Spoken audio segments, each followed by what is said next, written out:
I have this thing that I do now where I kind of pat myself on the back every time I make sure that I hit the recording thing. I haven't missed it yet, but I feel that that's a sort of like little endorphin reinforcement that allows me to feel better about myself. I have a Um, thing where I'm afraid to hit record on the cloud. I always hit record on this computer oh yeah, because I absolutely. don't know what happens if I click record on the cloud.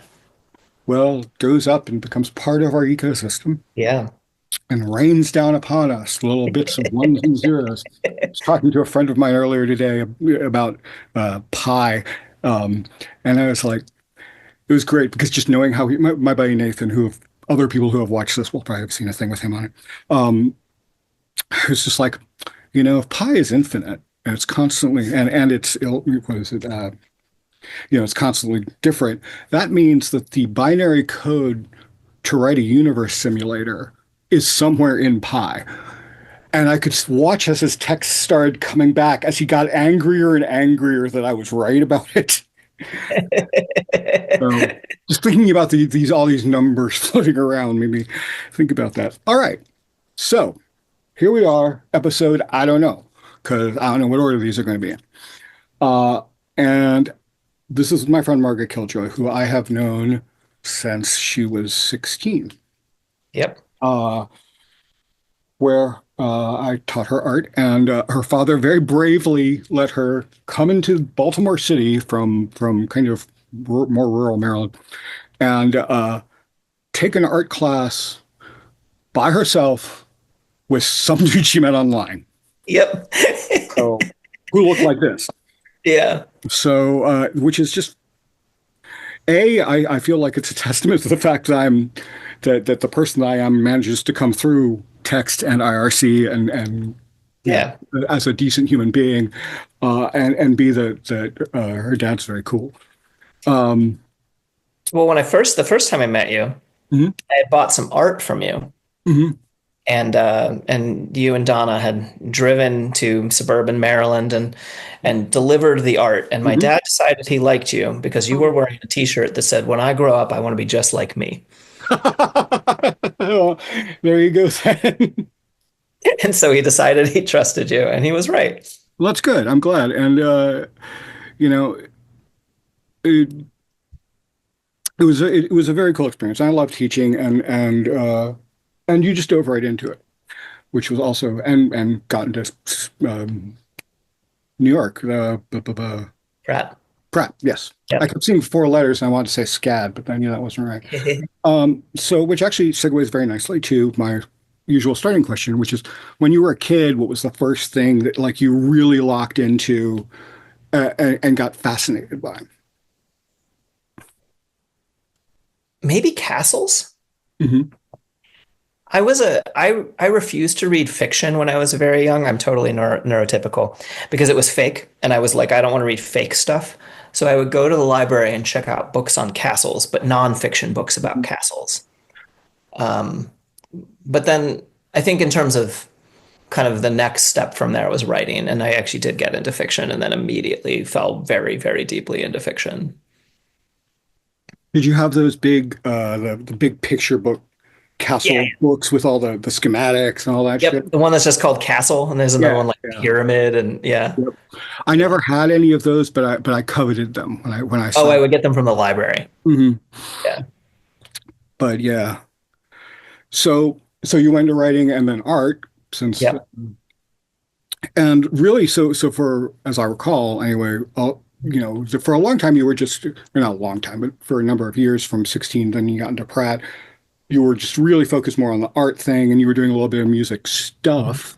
Yeah. Um, and then you did something that I'm forever impressed by, and I was it was a neat kind of semi-parent moment because you went, I'm going to leave art school and go ride trains.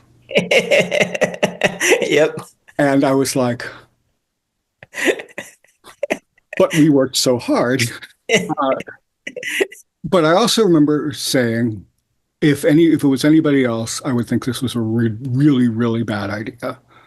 I think it's a dangerous idea, but I also can totally understand why you specifically want to do this. And you know, have always known you were smart and would take care of yourself. And not that I could do anything anyway, but I certainly wasn't going to chastise you about it.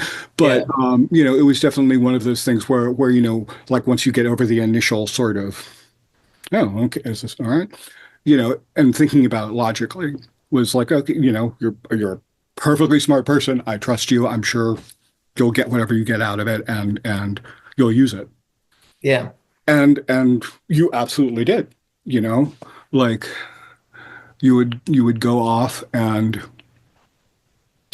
uh, then every few years, Mhm. kind of make your way through Baltimore, and then we would spend a week or two just kind of.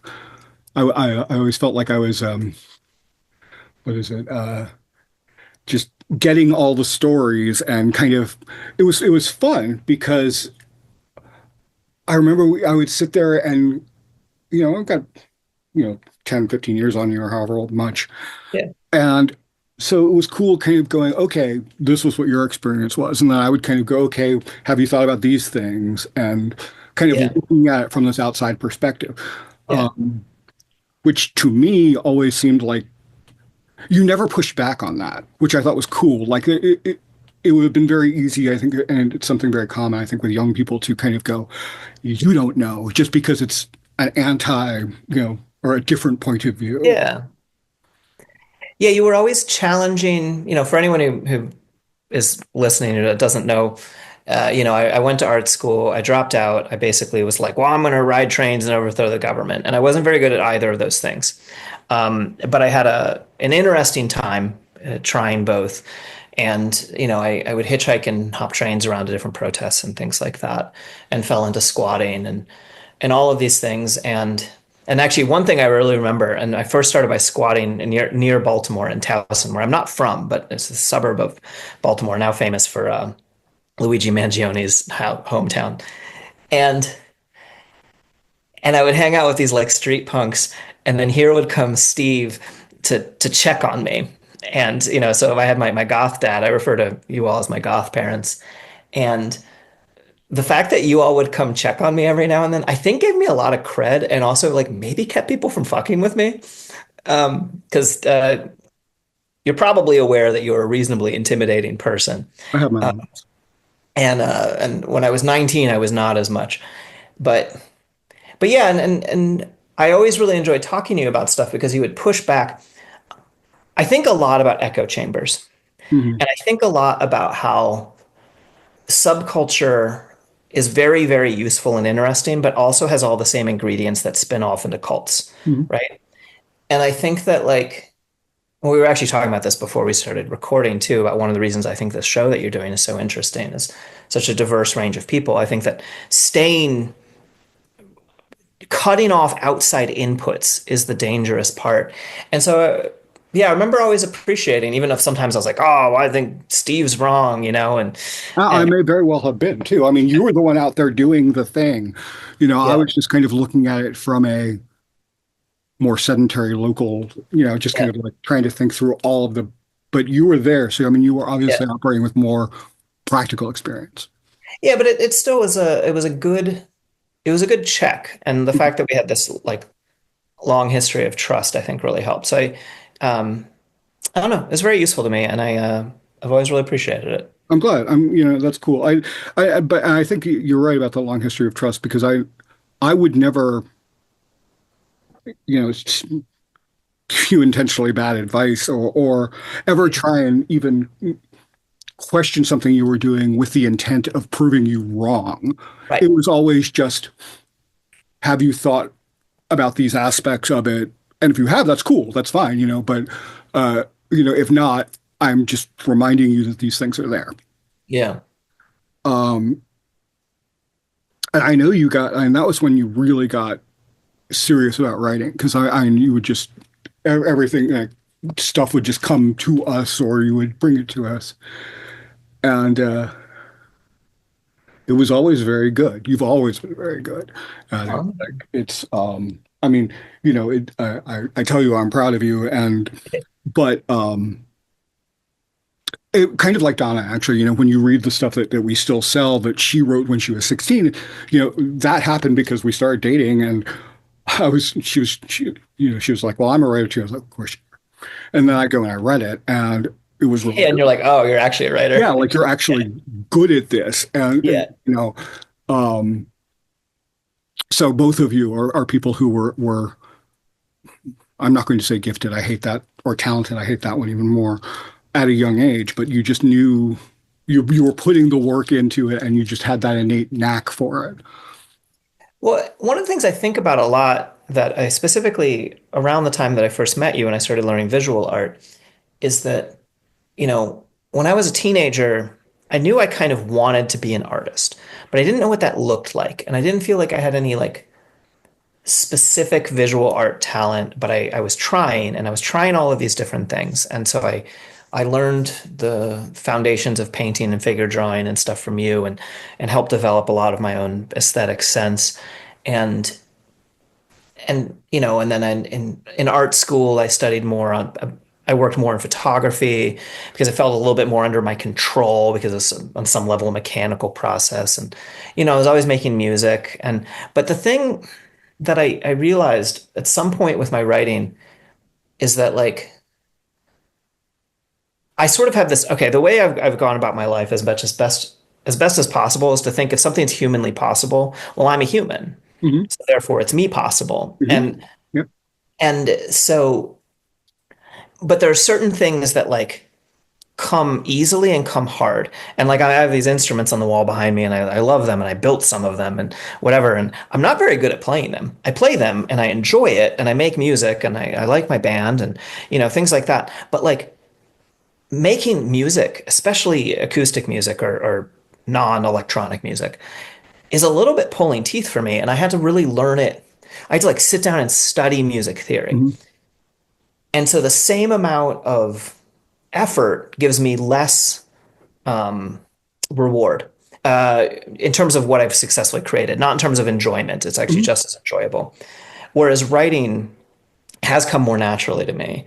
And so writing, I can put the same amount of effort in and get a lot more Hmm. quickly out of it. Right. And so I've always hated when people are like, "Oh, I could play music if I had talent." And I'm like, "I have no talent. I Right. started off tone deaf. I started off with no sense of rhythm. I had to use computers that told me things were in tune, Hmm. like, and I actually had a piano tuner come over because I have a piano in my living room and I was saying, oh, when I tuned because I tuned my own piano because anything I anyway, which is it was in the end it was good that I tuned my own piano, but it's even better that I then got someone else to tune it. Well, You know, because you learned, but then you had somebody come in and fix what you didn't do right, right? which I'm Exactly. a big, big, big fan of. Yeah. Yeah, I mean it's funny too because I sometimes just want all of my friends to meet you because I feel like when I try to explain the process of like being successful as an artist and successful defined by our own standards, which is for me like having people read or listen to the things that I do and enjoy them. Um, I'm like, well, I learned everything I know about like how to be an artist from you. I don't know, is this useful if I tell the audience some of the lessons that I've learned from Oh you? no, I mean, yeah, it's a weird thing because I never think about that kind of thing. I just kind of like I'm just going to do what I do, Yeah. and I like talking to people about this stuff, and then they learn stuff from me. And I've had a few people on here like where we're kind of saying this sort of Yeah. thing, and to people who are watching this, none of that is planned. Yeah, yeah, no, I knew I was going to bring some of this up, but Stephen Like did in a way. I am not in any way doing this Yeah. to talk But more about how amazing I am because I'm just this guy who makes stuff and but well, it's it's cool that and it's other less people. about the stuff that you make, although I Mhm. like the stuff that you make, and it's more about the process of the stuff that Mhm. you make. And like I think about, when I would first come over, I'm 16 and I go over to this super cool goth apartment that I'm really inspired by and in Baltimore and there's this giant painting on the wall. And Steven says to me like this painting, I sold this painting for I don't know, $1,000, $2,000, I don't remember. Um, but I liked it so much I painted it again. because it's just a piece of art. I can make it again. And, or another time when you like, I remember at one point you came in and you were like, you painted this really nice seashell. It was really beautiful. And you were like, what's this? And I was like, it's a seashell. And you're like, no, this is dinner. Like, Yeah. and so this idea of there being no people get so focused on this discrepancy between like being like true to art or being commercial. Right. And the fact that you just like hit the ground running and from my point of view, being like, that's nonsense. Hmm. You know, like we make what we want to make, and sometimes we shift it in a direction so that other people want it, and sometimes we don't. And there's like no reason. I didn't think, oh, Steven just does seashells now, right? Right. But it's actually a very nice seashell. And there's actually a crane painting that you did that's still on my parents' wall. Um, but and so there's like all of these, and I think about it a lot because I do political art. Like if the overall idea of this show is like, what is someone passionate about? Like Yeah. the thing I'm really passionate about is participating in the grand conversation of culture through the art that I make. Hmm. And so when I make political art, it's not to be like, everyone has to think like me, but it is like, hey, here's some stuff, here's some stuff that I think about and care about, and getting to play in that. And I see that as a collective thing we all create reality together. Hmm. And so getting to play in that has always felt really nice. And I'm so grateful. Okay. Right before I dropped out of school, I was studying photography and I was doing a lot of photos of fashion and like studio lit fashion photography and nudes and things like that. And I was also getting really political at this time. And so some of the art that I was doing was like fashion photos of people in like black bloc or dumpstered clothes they had made and things. And we had this art critique where all of the photo teachers came together and looked at all of our art. And we put it on the wall, and one professor comes up and he looks at my art and he says, you could walk into any photo studio, any fashion studio in New York City with this portfolio and get a job. And he looks at me and he goes, and I know you don't take that as a compliment. My anarchist friends would call this the work of a bourgeois capitalist pig. And while it was sort of useful for me to hear that, I mostly am like, man, get that 70s shit out of here. Like that is like just an old fashioned, like useless way of viewing what it means to be a political artist or Hmm. someone interested in like, grand social change or revolution or whatever, as well as fucking making art. Cause like, I don't know, like, and so the way I think about this all the time right now with my writing is that if you look back at like 70s radical and anarchist science fiction and fantasy, it's really a lot of it's really abstract, Hmm. and a lot of it is like hard to follow the narrative of, right? And so the form is one of the things that they're messing with in terms of like trying to be radical. And there's a point to that, and experimental art absolutely has a purpose, Hmm. but it's not what I'm into, and it's not what I like reading. And so I'm so much more interested in like writing pulp that just also talks about things that matter. Right. Like I read a Hmm. book called Escape from Incel Island, and it's basically just the plot of Escape from New York, only it's an island full of incels, Hmm. you know? And it's like one of my favorite things I've ever written because it's just fucking fun. And yet then there's a bunch of men talking about being like actually being on a prison island has brought out the worst in us. Like Look at, you know, if Katy Perry wrote a song about anarchy, or whatever, mm, and wrapped it up in that package, yeah. it's I've got a better one. Um, a number of years back, Rage Against the Machine played Coachella, Yeah, fuck yeah. and a Like bunch of people were like, "Oh, that's not," blah, blah, blah, blah. yeah. And I think Tony was like, "Our entire point is to get a message out. Yeah. If we are getting a chance to play in front of that many people, it is doing its job." Yeah. You know, like that's how that functions. Yeah. You know, and I think that's you get people who will then go, well, yeah, then you're just selling out and you're doing it for the money. It's like, and from my perspective with any of that stuff is I can't make art if I can't eat or I Yeah, don't have totally. a house, or I don't have, a place to live, to do, Yeah. or a band to tour with, or whatever, or any of that stuff. And Yeah. it's like it or not, money is what makes the world go round. Yeah. And it's something I think about a lot. We did a little mini Burning Man thing out here years ago. And I remember hearing somebody saying, wouldn't it be great if it was like this all the time? We were all just bartering and doing all this, and Yeah. it was just like this, and we didn't have to do these things. And I just remember going, the only reason you're able to do this is because you actually have a job when you get home. Yeah. Like I ended up writing just recently, I was writing a song that was kind of an idea about that, where like all of a sudden one of these things gets cut off. It's like, how fast is it going to revert to people going, no, this is my stuff, you Yeah. know? And it's like all of that pseudo, yes, it's a great idea when everybody has everything, and there's a constant source coming in. But in the end, it still comes back to having money at home where you were able to make that happen. Yeah, you would need to organize society entirely differently. You couldn't just Mhm. like actually, and then one of my pet peeves about it's about barter. Mhm. There's this book, there's this author named David Graeber who died a couple years ago, and I think he's one of the greatest thinkers of the 21st century.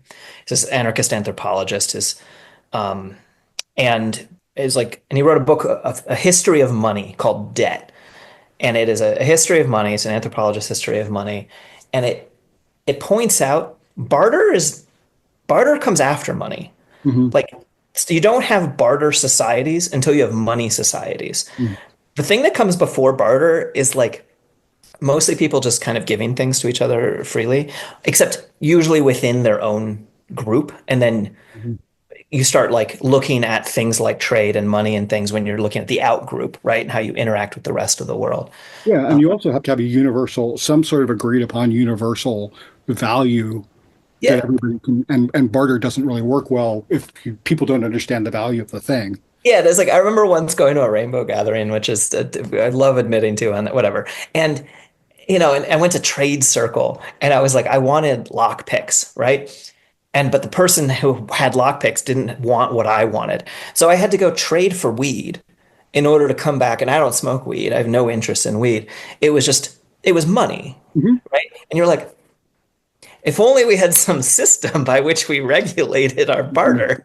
And there's also this thing where like people misunderstand, like from my point of view, and no one has to agree with me. I think capitalism is in the process of doing really terrible things to the world. But I think that people misunderstand. They think capitalism equals money.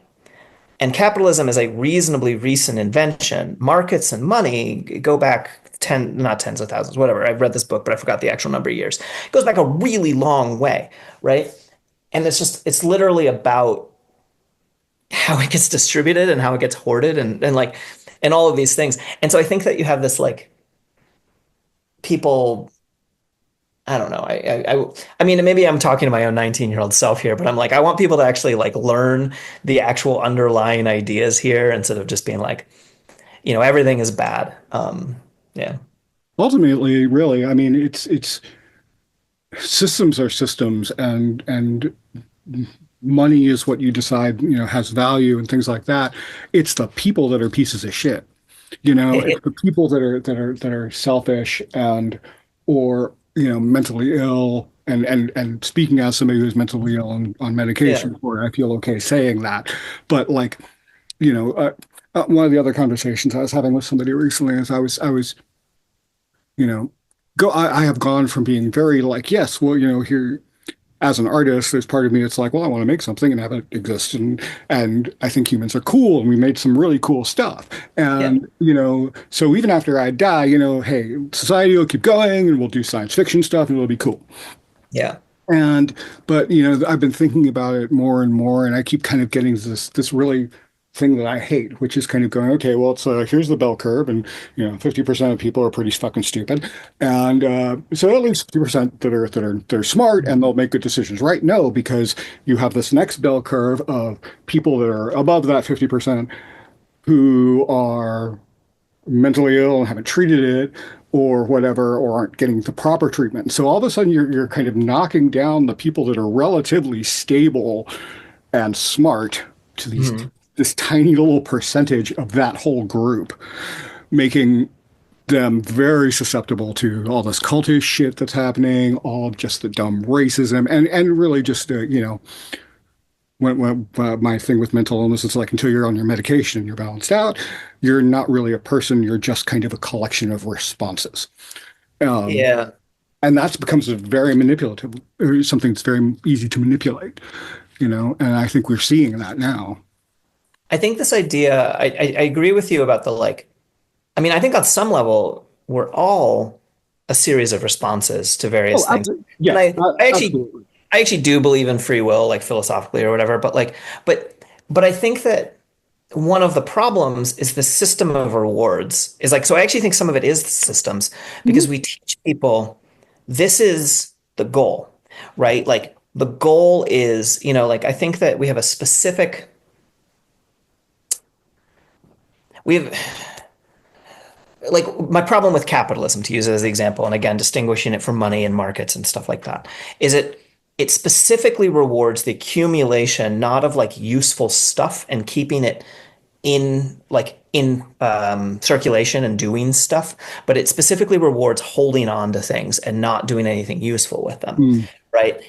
And so smart people who are acting immorally, but they're acting within the morals of the society that they grew up in, will end up, you know, trying to do this thing, trying to play this game that they've been told to play. mm, And so like I'm interested in breaking apart the systems of rewards that we like, it's kind of like my dog is too smart for me.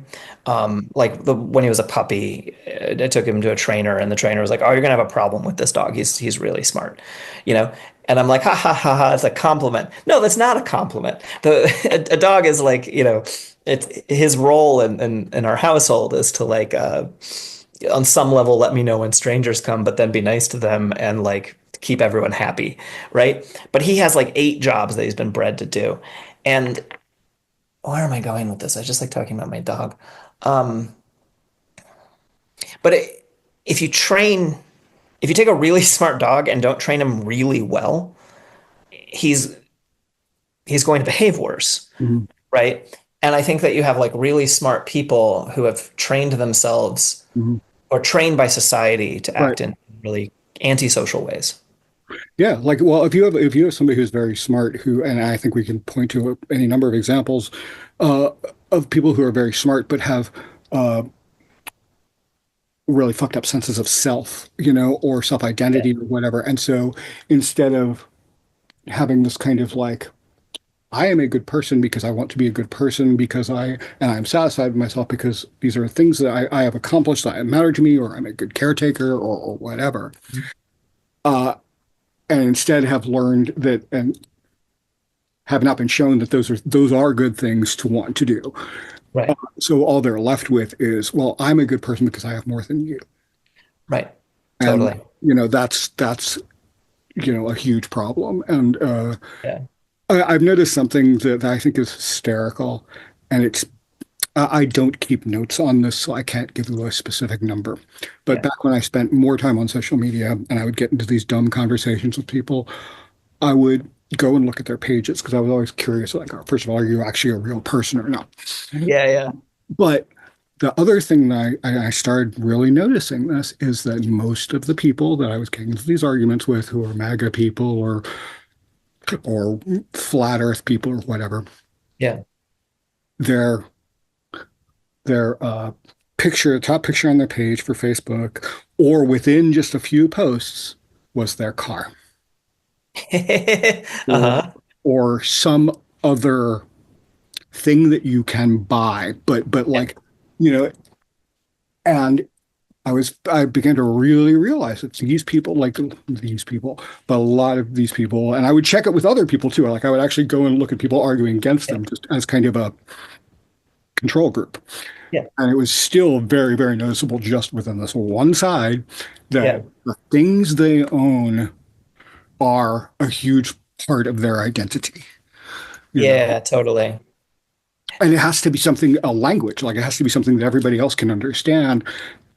that this specific type of vehicle or whatever has value, and people are going Yeah. to know, therefore, that because you have this, you have value. Yeah, and there's this like thing that you're communicating language wise. Like I think about it, I live in a very rural area and I'm not out as trans to everyone where I live, which is the first time in my life that I've ever, I mean, you've known me for a very long time. I've never been shy about hiding who I am, what I believe, what I'm into. The world we live in right now, like right now, is not a time where I'm gonna like tell my really rural neighbors everything about me, Yeah. you know? And but I drive a giant pickup truck because I live rurally and I like need to haul lumber around. I got it when I lived in an off-grid cabin, and it helped. It's interesting because and this one I actually don't think is necessarily bad because it's not the kind of thing you use as like your Facebook profile picture. Like my neighbors aren't posting to their Facebooks like their cars, right? They're mostly I don't know, posting about family and Right. Yeah. Yeah. normal things to post about, because they're all center right, I think, but they're still like reasonable people, Right. and they all made it very clear when I moved here, like, hey, we like all kinds around here, is the way that it gets phrased. But still there's like the language of like, well, hey, I have a giant pickup truck, you No. know? Yeah. It's a common. It's something that they immediately understand. Yeah. Like, yeah, I had somebody, and we both of us very much walk around with our very visual language all the Yeah. time too. Yeah. And I think I got stopped in a rest stop once, and somebody was just like, "Why do you dress like that?" And they were Yeah. very considerate about it. So I was like, "You know how you get up in the morning and you make yourself look the way you do in your head? Like, that's all I do." Yeah. And they were like, I think that it had never occurred to them before that Yeah. like you could act, and because he was like, okay, thank you, Yeah. and the other fun one is that if I'm generally in the South and somebody was like asking about that sort of thing, if I pull out I'm in a band card, it resolves the whole thing immediately Yeah. because I think in their head it's always like, oh, you don't want to do this, this is how you have to look like this, it's part of your job. Well, and also it's like kind of it's the okay, my favorite I took the bus from Czech Republic before it was in the Schengen area to the Netherlands. And it was, the middle of the night, and we get stopped at the German border, and I wake up at 3 in the morning to a German soldier saluting and yelling Guten Tag at me, and my brain goes like, it's a Nazi, but it was just a German soldier and whatever. And he pulls me and the other like long hair boy off the bus and starts searching us extensively, and he finally gets to my accordion case, and I'm like, "Can I open that for you? It's an accordion. It's very fragile." And he goes, "Oh, you're a musician." And he doesn't open it. And Hmm. he lets me back on the bus because I fit into a slot for him. Hmm. Yeah. I made sense to him, Because it's like you look like me and you're either like a drug dealer or a musician. Mhm. And so it's very useful to It's incredibly useful. When we were on tour in Europe, we would walk into some place kind of rural because we were trying to figure out how to get from here to there. And yeah. instead of doing I'm trying to speak German poorly to you, I would just walk in and go, I'm an American musician on tour and I'm lost. And that Yeah. kind of cuts through everything. Yeah. Like I'm not an ugly American tourist. I'm Yeah. fully respectful of what you do, but I need help. Yeah. Um, and it's one of the things I think that is interesting is that I recognize that even within our subculture, I am still fairly far out there, even though if you break any of the individual elements down, I'm not that weird looking compared to Right. people who know. But it's very specific to me and how I dress. Like Yeah. I don't see other people who are dressed like Right. got my, like, for people who don't know, I've got these coats I made out of like a bunch of shirts and stuff sewn together. So it just kind of it Yeah. looks exactly like that. It's a coat made out with lots of stitching and stuff on it. And but even there, I think people don't know how to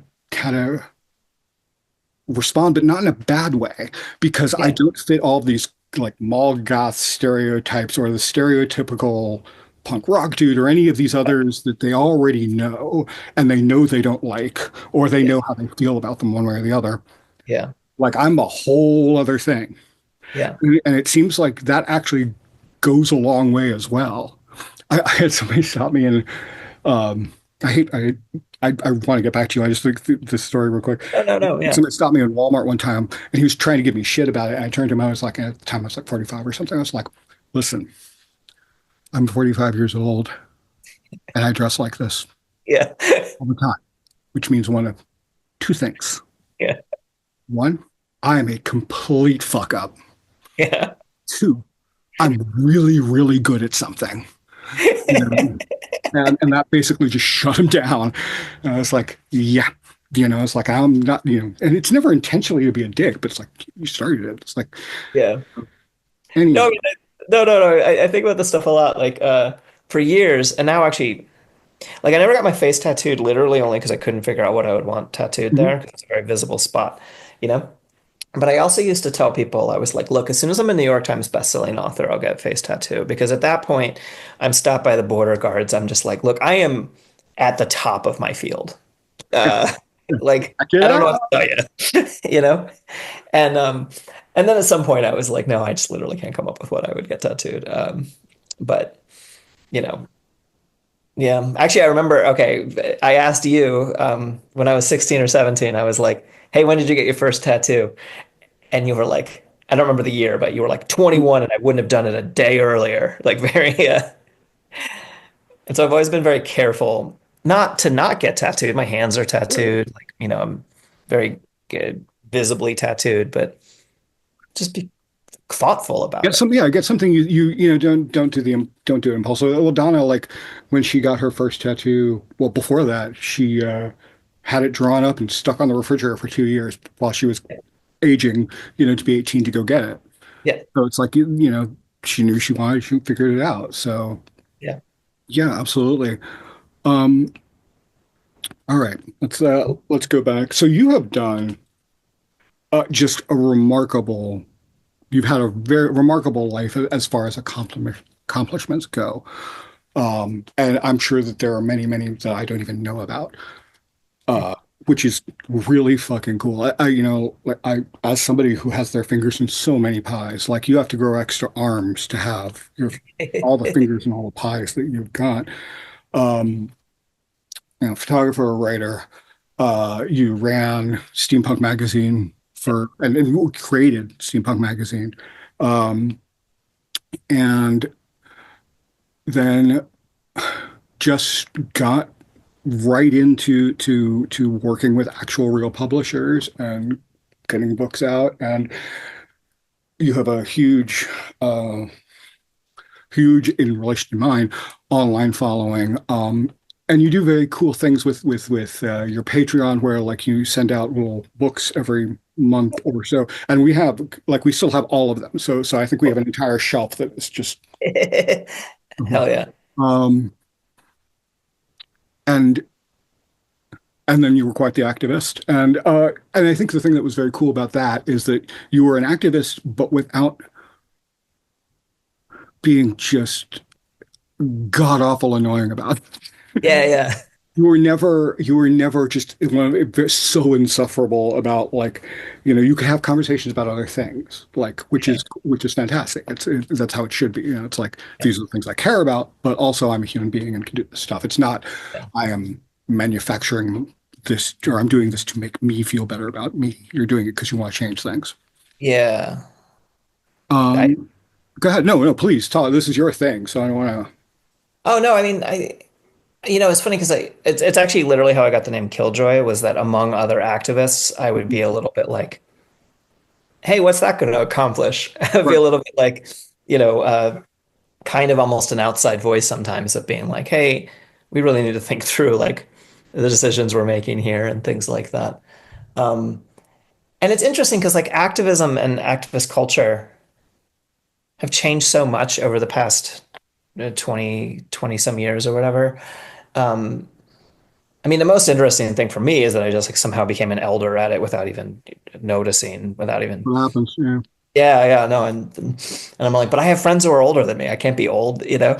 Um, I'm the same age as old people. yeah, totally. Well, it's actually, I mean, it's interesting to like, and then with your friends who are much older than you start catching up with them. Like, like, um, you and I are only a half generation apart now, Right. whereas it felt like we were a full generation Hmm. apart, you know. And oh, I don't know where I'm going with that. Oh, but I will say that in terms of having my fingers in so many pies, to tie it all back to again to things that I learned from you, is that finishing things is the key to everything. Yeah. And so I constantly have too many projects. I'm recording this not from my usual recording spot because I came home from North Carolina the other day and was like, I'm going to rip everything out of my office, you know, and now there's like a bunch of shelves that are painted in my garage that I'm currently working on or whatever, right?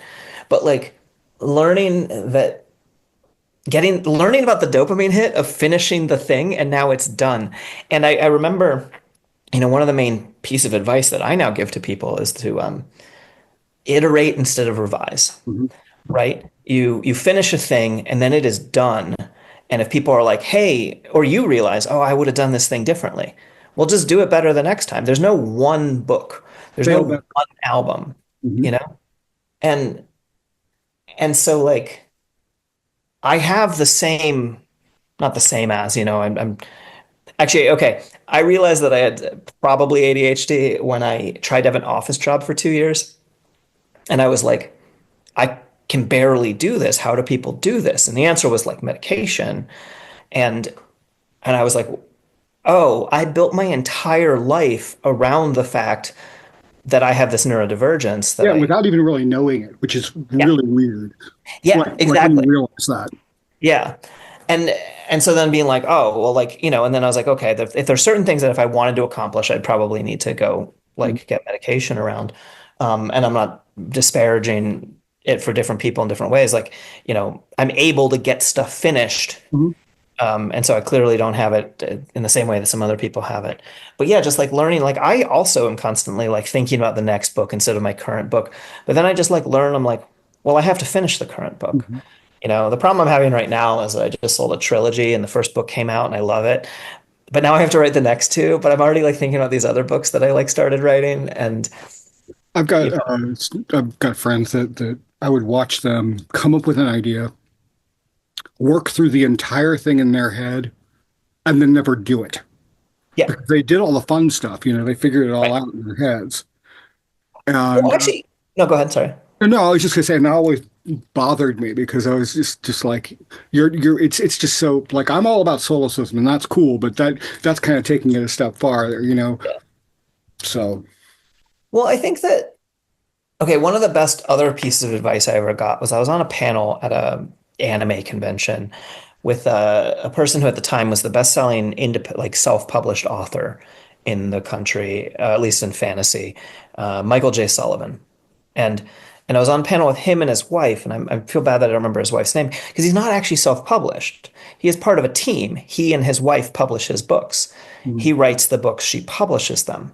And they're able to get a amazing amount done by teaming up, right? And someone in the audience asked, well, like, how do you get through the slow middle of a book? And he was like, oh, it's like a relationship. The beginning is exciting, but if you want to get to the real rewards, you got to get through the middle. And I was sitting there and I was like, oh, that's probably why my relationships are all fucked up, isn't it? Uh, and so I think about that all the time too, right? Like that the actually taking things farther is what makes it the reward of like the new thing, it wears off. You know, you're like, okay, I swear I'm talking about my art here, but you're like at a certain point, you're like, all right, well, I've tried that. Like I've started shit Mhm. to get the little dopamine hit of starting things, but finishing things, that's where it's at.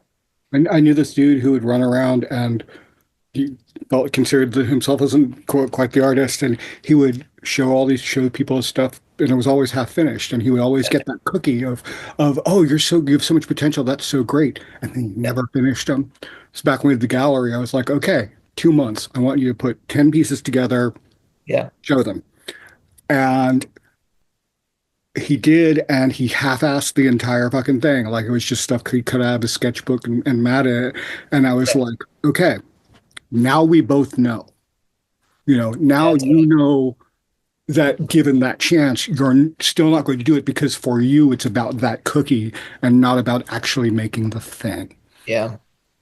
And I struggle because there's so many people who say like I want to be a writer, I have all these ideas, I start these things and I actually I have sympathy for it now when I realize that for a lot of people they actually prefer the fantasy. They prefer to be untested. They Mhm. prefer to not know because if you try and fail, now you've failed. And And if now you you know. Yeah.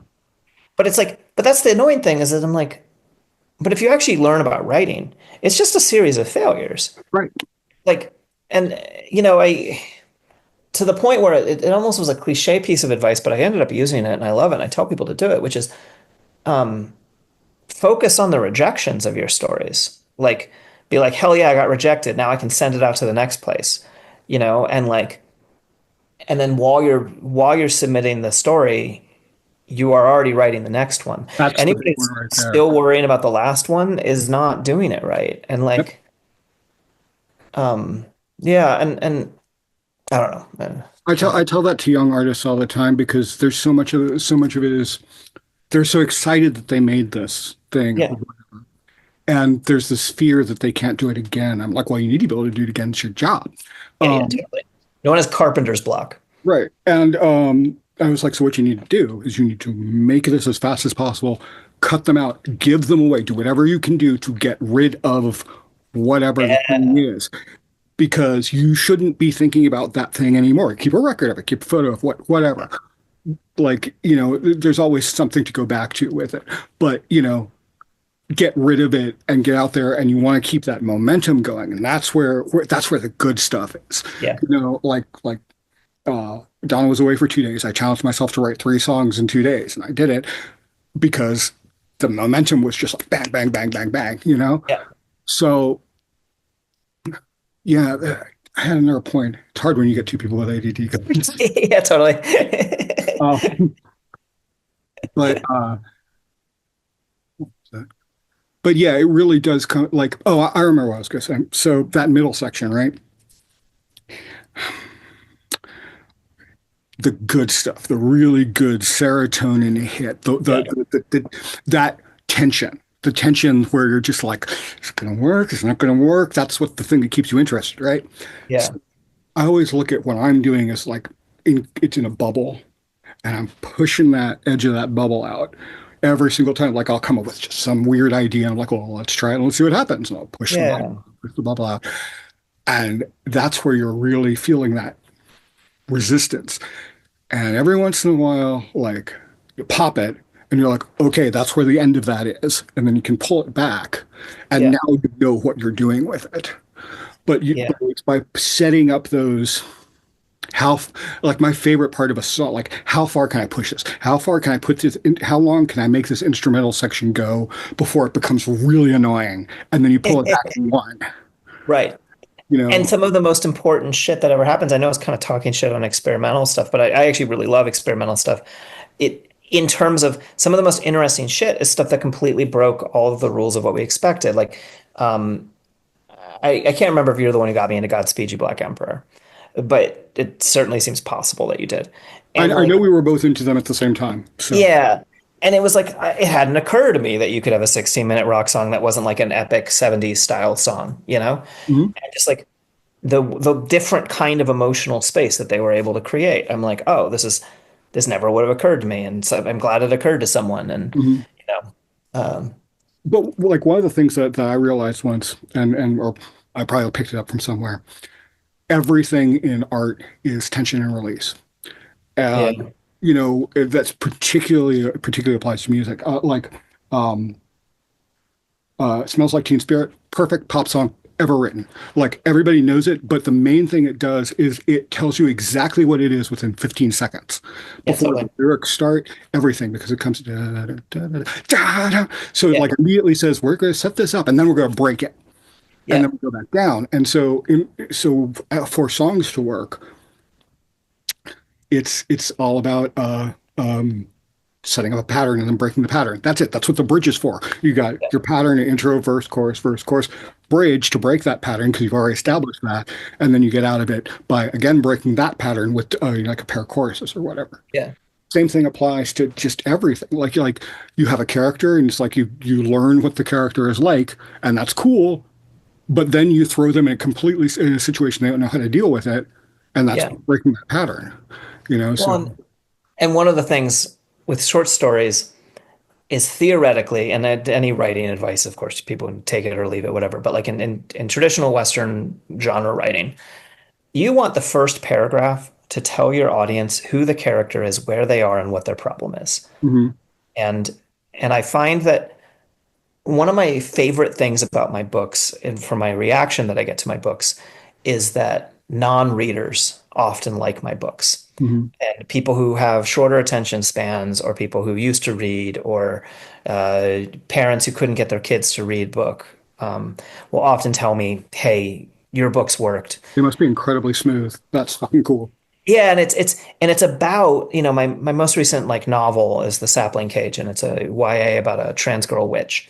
And in the first 9 pages, well, sooner than that, you know the like external problem that is threatening the world of like all these trees are turning ice cold, and you know that the protagonist wishes that they were a girl, and that their best friend was promised to the witches but doesn't want to go to the witches, and so our protagonist decides to go in her place, right? And just set all of that up immediately. That is the promise of the book, and I intend to fulfill the First promise. act gun. What's that? The first act gun. Yeah, totally. And so, like, there's you immediately know, like, her biggest worry is getting found out, and her other biggest worry is all the trees dying in the world or whatever. Um, and I care about making reading easy. Like, I care about it because it's like, well, I don't know. I mean, like, sometimes I like reading and challenging myself, and sometimes I just want to read, like, Yeah, sometimes you want to just enjoy it. It's playing a game on easy because it's fun to play the game. It's not about yeah, feeling good because you beat the boss. right, totally. Um, yeah, I don't know. And I don't know, I'm going with that. I just like writing that way. Commercial time. So part of the reason I know Margaret Magpie is that when I believe I tell this story or told this story when we were interviewing that I met her online when she was 16 and started teaching her art, and got enough to get her into college. So that was pretty cool. And I'm available online to teach classes, or if you have a convention, I'm more than happy to come to your convention. I've got a pretty cool system for teaching painting very, very quickly, that works both online and in person. So for art classes, I can do it either way. And yeah, I can pretty quickly get you through the beginning parts of learning to paint and to actually like getting something that's actually usable, or not usable, but fully developed. My goal is not, while I'm a fan of Bob Ross, my goal is to teach people not to paint specific things like happy little trees and all that stuff. But if I do my job right, then you'll walk away from a few classes actually knowing at least the basics of how to paint multiple, whatever you want, like we go volume and tone and all of those things. It's not just a one brush trick technique. So yeah, if you're interested, you can always drop me a line, emails below, and yeah, hit me up. Well, But no, maybe I think maybe 20 years from now, I'll be like, no, now I write weird esoteric stuff. Like, I don't know. well, I mean, I can tell you just from having, I haven't written that much, you know, uh, fiction, but I've written a lot of songs, Yeah. and there's definitely with Stoneburner in particular, like once I kind of when I decided I was going to take Stoneburner from being that tribal industrial thing to just straight up industrial, where I was actually singing and talking about things that were important. Donna pointed out, she was like, you were very those for the first two albums that you did that with. It was very much about making this specific point about Yeah. wanted to kind of like announce yourself as doing this, and it was really about saying all of those things. And she was like, and now you have said them and you have kind of gotten over that. And so there's no real sense of imperative for you to push that on people. And she's absolutely right. Like this new record I've got is like, yes, you know, a lot of that stuff is still there because there are tropes that go along with all of that stuff. But then, a good chunk of the songs are like really abstract. And Yeah. I think that, like like one of the songs is about somebody being raped by a city, so like they go back to atone for their sins and then it doesn't work out well for them. But like, it's realizing it's like, okay, I did this and that's cool. Yeah. But now I want to kind of keep once again, it's how far can I push this bubble, Yeah. even on a larger scale, not just even within the song, but on a larger scale of your ongoing thing. Well, I even remember I noticed when my bucket list changed from like places I gotta go, things I gotta experience. Like now it's a like I'd better not die before I finish the following things I want to write, and like and some of it's actually like musical and stuff. Like I want to release just a pure piano album. Feminazgûl by the end was moving more and more into just like I like piano. And but mostly it's like, oh, well, I have all of these things that I want to be able to say and I'm still working out, like I have this piece that lives in my head called a black triangle in a green forest because I spent the pandemic alone in a black Mhm. triangle in a green forest. I kind of lost my mind, started talking to lizards, and and I learned a lot, and my brain wiring changed. But and I want to learn how to encapsulate that and write it, and I frankly don't know how yet, and That's something I've thought an awful lot about. And actually, like, so on my Facebook page, there's a folder called Unsolicited Art Advice because in my head, I have this book that I want to write that's kind of like these are the things that I have learned that I know. yeah, Um, and doing this, I've been like really, oh, anyway, so I did that specifically because I wanted to use that. I find that I write better when I'm writing to people, when I'm yeah, saying, this is a specific thing I'm trying, this is a specific lesson that's relevant to kind of what I'm doing right now. yeah, I want to talk to you about it. Or doing this, where it's like we're exchanging, things as peers and making sure that we're kind of both of the, that we're sharing this knowledge that we have. yeah, And so for me, and who knows if I'll actually then distill all of that down to writing this book. yeah, But I realized that that was infinitely more of a productive way of trying to collate the information or put it into a form that I could then go and pull out of things than to just sit down and write the fucking thing yeah. start to finish. Well, Um, okay, I have a thought about this, which is I had this epiphany once when I was working on a book called A Country of Ghosts about 10 years ago. And I was this epiphany. I'm like walking through this farm in the middle of the night, and I'm walking with my friend, and I'm like, oh, I could write anything. And that sounds obvious, right? Anyone, you can sit down, there's a blank page, you can write whatever you want. But it's an epiphany that I think comes, I hate terms like this, but I'm going to use it anyway. It comes from mastery of a craft, right? I write black metal that I like and that other people like, and that I had to take it down because I'm redoing my office, but I have like a record on my wall or whatever. It's not gold, it's just a record, um, and like, and I'm proud of that. But I can't make anything I want musically. Like I suspect that if I was like, "Hey, Steven, write a ska song," like I suspect you could do it, you know? Yeah, I think so. I wouldn't be able to do it in the way that they do it, but I could figure Right. out all the parts and make it. Right. And like, and I couldn't, I bet you right? could. I bet you could. Maybe. But there's like it's like there's moments when something like unlocks, Mhm. And so I suspect that until something unlocks, you can still produce professional quality and meaningful work. And so like you writing in an interview style or a pedagogical style, like teaching style, Mhm. is very natural because that is something you have experience doing and like the way you're used to conveying this information. Whereas if you were to try and sit down and write it as like the way that the average self-helpy instructional book that you can get at Barnes and Noble is written, you would probably struggle with it Mhm. because that's not your focus. You're a good writer in that you have really good ideas and you know how to express them, but you just haven't mastered every million That's not ways. my language. Yeah. Yeah. Yeah.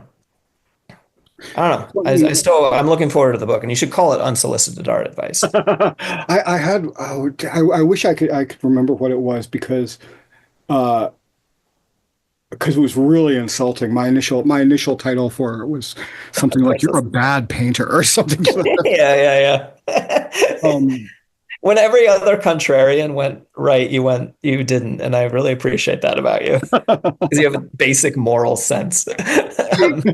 yeah, not so. I just I hate.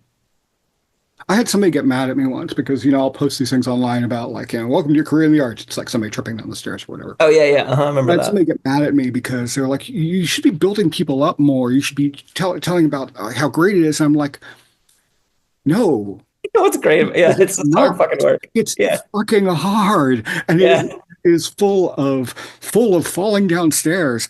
yeah, And she got really upset with me about it. And I was like, look, I'm not doing this to make you feel better. I'm sorry. I yeah, would rather tell you the truth yeah, and maybe stop you before you get into this because if you're not prepared for that, yeah, you're gonna really hate it when it really happens.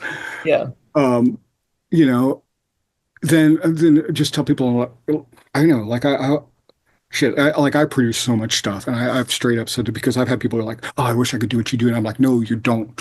You really don't want to live the life that I live because it's yeah, fucking hard. yeah, And it like it takes its toll on my marriage. It takes its toll on everything. But this is as much a manifestation of my mental illnesses as anything else is, and it's like."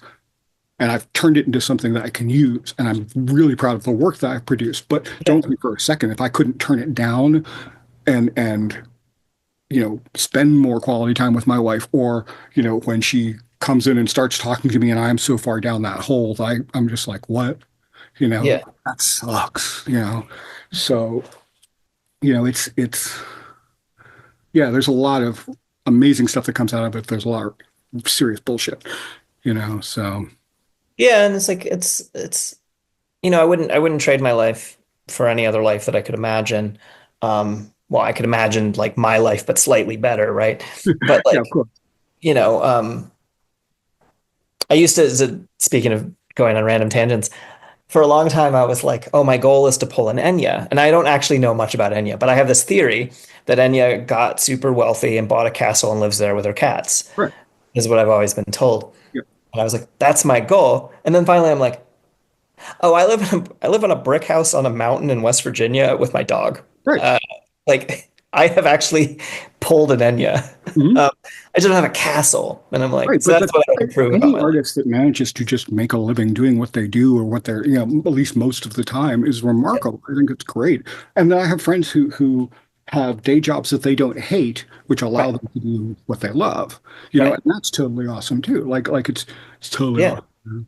Um, so like But then it's like, any go time you ahead. survive.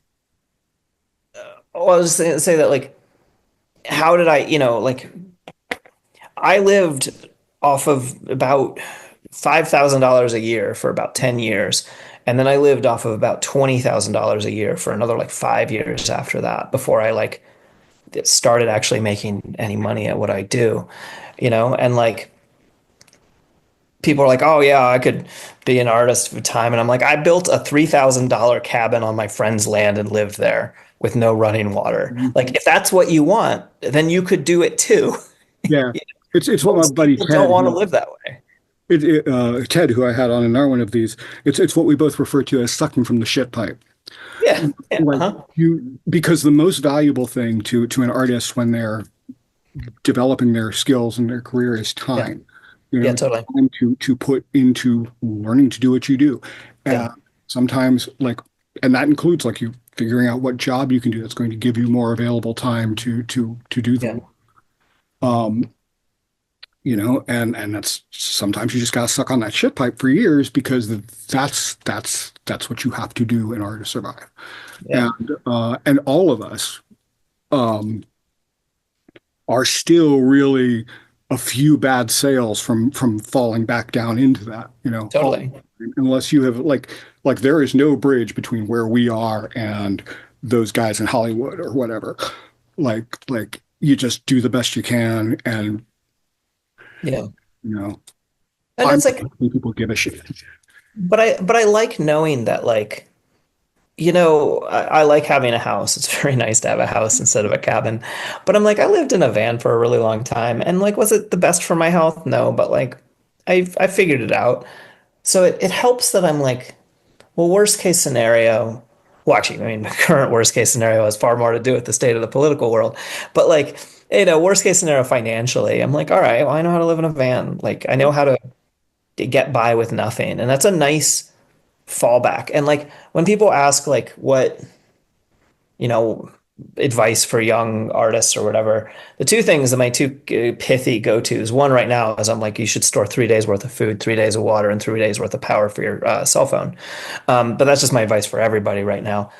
Uh, but the other one is that like learning the craft matters, but having something to say, especially for writers, comes from experience and living and meeting people who are not like you. I would never tell anyone else to hitchhike because it's dangerous, but also it's like the best way to meet people who have nothing in common with you besides a different. The thing you have in common with the person who picks you up hitchhiking is a muted sense of threat, a muted sense of danger, Mhm. you know? And like, it's like, that's why I wouldn't trade what I spent my like 20s doing for anything is that I'm like, well, I don't worry that what I write will be boring, Right. you know? Mhm. Like I worry about succeeding technically. I worry about being just alienating to people by the strange ways that I think. I worry about all these things, but I don't worry about like being the The same content. of the mill thing. Right. Yeah. Oh, but I do have a question for you. Yeah. From a writer to a musician. Why like you've pulled off continuing to write as you age with music. Overall, it seems like music is a young person's game and writing is an old person's game. Is that like does that I mean it doesn't resonate with you as a musician, I assume, but like in terms of looking around you, like I think about like there are some fucking like I listen to this Slayer song, no, At the Gates, and like the first line is like 23 years of pain and I feel it closing in. And I'm like, this motherfucker was 23 fucking years old when they wrote this song. I've never written a song as good as that. What the fuck? Um, but then usually like a 23-year-old's novel is really bad. What happened here? Well, I think that well, when you are younger, you are going to relate to that raw emotion more. So you are going to feel that it is more, the lyrics for that song. Or look at Nine Inch Nails' Pretty Hate Machine, As a young person, you're like, yeah, man, Trent really feels this pain and hurt. And then as a grown-ass adult, and you're like, wow, this is really childish and immature. Yeah, like whose emotions are turned up that high? What the fuck? Yeah. You're like whose emotions are turned up this high? What the fuck happened here? Right, Yeah. yeah. And Yeah. I think about that actually a lot with writing lyrics, because I'm always like, there is so much to be said for that raw level of emotion as a younger person that you have, and you're really, like your first girlfriend broke up with you, like you're literally feeling that pain for the very first time. Yeah. And whereas an adult, you're kind of like, yeah, it sucks, but you have this perspective of life going on. Yeah. Um, and I think that so I think part of the reason that you are still when you listen to that Slayer tune now, part of you and I experience this too when I listen to stuff is it takes you back to that Yeah. thing. So you're not really looking at it as objectively, and you probably don't want to. You don't want because you don't want to lose that feeling that it gave you in the first place. Because I mean that's part of your identity. I mean, just as yourself, your own self identity. Like I love this and I can feel this. Yeah. Um, I'm forever. So I think that that's part of it. I think that there's a weird one part of the market that I kind of work with Stoneburner and Ego is people who have grown up Yeah, and totally. they're still upset and angry or have intense feelings about things, but they're different feelings and they're different places for those feelings, like Yeah. different experiences that go with that. And so I think there's a lot of room for that. I don't think many people write for it, you know? Yeah. Like New Model Army does this amazingly. Oh, absolutely. Oh, dude, Ocean Rising and Yeah. like, yeah, and they've always done that though. Even when he was like, I don't know, when they started out and he was Yeah, like, he was an old man writing old man songs right, when he was 20 yeah, years and old. that's Yeah. something I think about a lot too. Just with growing up, I was listening to that kind of thing, and like I didn't listen to music that was geared towards kids. I was listening to Sisters of Mercy and all these bands. It's like they're geared towards atmosphere, but there's Yeah. never a sense of like I am writing down to you, if that Yeah. makes sense. It's like it's so Oh, you're putting shit into it, but that's what it is. If you try to write for 20-year-olds and you're 40, it just doesn't work. right, exactly. That, yeah. I was actually like working on something last night. One of these one of these songs, and let me see if I can find lyrics for it. Um, Damn it. Did I not cut it into the right folder? Um, this is how I do all of my lyrics. Um, is they just they live in these just piles and piles of no. Oh, okay, here we go. Let's uh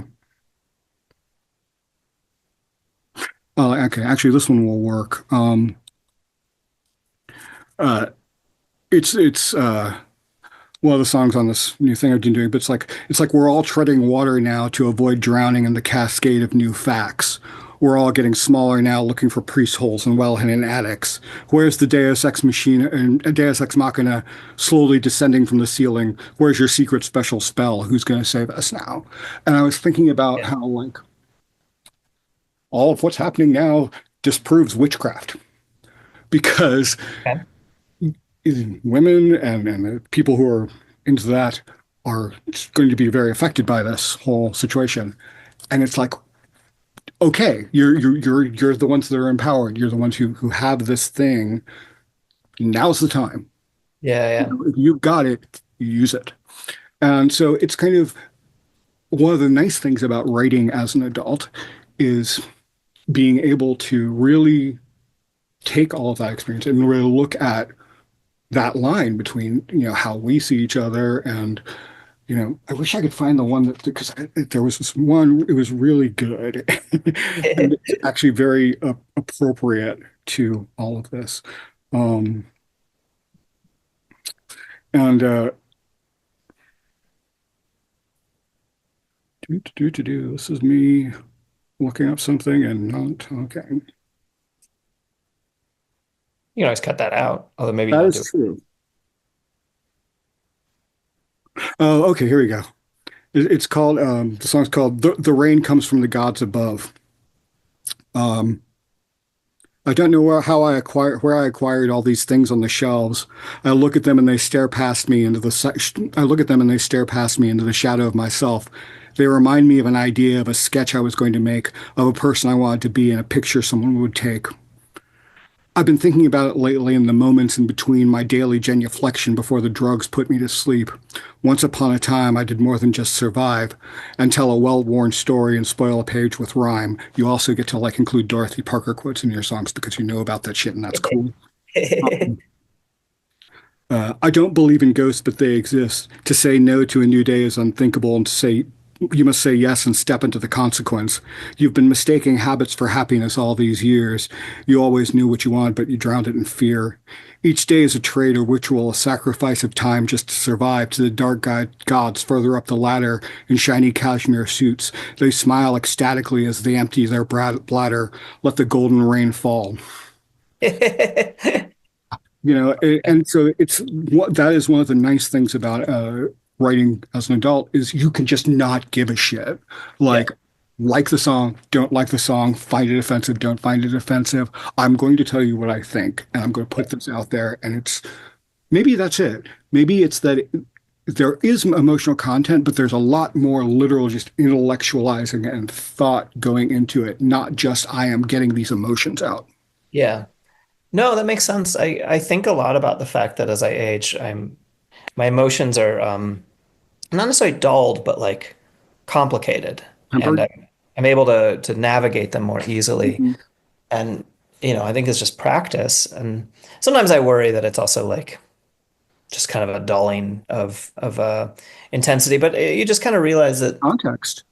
yeah, and a certain amount of intensity wears you down. And so Right. at some points you just learn to have better boundaries against intensity. And then I really resonate with what you're saying about like, okay, I think about the fact that people don't try and make fun of me as an adult, right? And people will be confused by me, like I can't figure out what's going on. But like trolls have tried, like I got doxxed by some Nazis a while ago and they like figured out where I lived and all this shit. But like one, I lived at the end of a gravel road on a queer land project full of dogs and guns. Like they weren't going to do anything. Mhm. It's like realistically, like that would have been like the worst decision of their life. And I think they knew it. And they kind of stopped trying to pick on me because it just like didn't stick. Yeah. Like if you don't push back, you're just like, I just don't give a shit. You can say whatever the hell you want. Yeah, like I'm like I sometimes then laugh at them. They'll like threaten me, and so I'll quote tweet it and be like, "Look at these absurd people who Hmm. like, and I think that sometimes like I've reached the point with my music, it's still like I'm always learning and things like that. But with my writing, I've like reached a point where I'm like, look, you might not like it, but like You I can't say know it's not good. yeah, I know I'm all right at it. Right. Like and and so it just might not be people's tastes, and that's Right. fine, Yeah. Yeah. Absolutely. Like I don't care. You like me, don't like me. I don't give a shit. But I wrote music that went to space. So Yeah, ultimately, yeah, like yeah, exactly. can't compete with that. Yeah, So yeah, and and that's what's nice. I don't know, the like, oh, I don't know where I'm going with that. well, no, it's good. But I mean, I think that all of these are things that like you. Oh, again, we're kind of getting back to that how you define yourself as a person, Yeah, and not like it's not about money. It's right. not about power. It's about your own sense of self and your own sense of accomplishments, and nobody can take that shit away from you. Yeah, Like, and yeah, that moment of just going a bit further back of recognizing that you can just do whatever you want. Like you could write a yeah, story about X thing or Y thing or not or whatever, yeah, and it'll work or it won't, and that's fine. But you did it, and maybe you'll do it again if you want to refine it more, and that's okay too. Like, I art to me is unless you are constantly pushing what you are doing, it's fucking boring. And it's not art at that point because now, like, if you're just doing the same thing over and over and over again and you're not pushing yourself, it's fucking product or it's just a trick. It's craft. It's a series of steps and you're arriving at the same thing yeah, and teach that to people if you're not saying anything with it, right?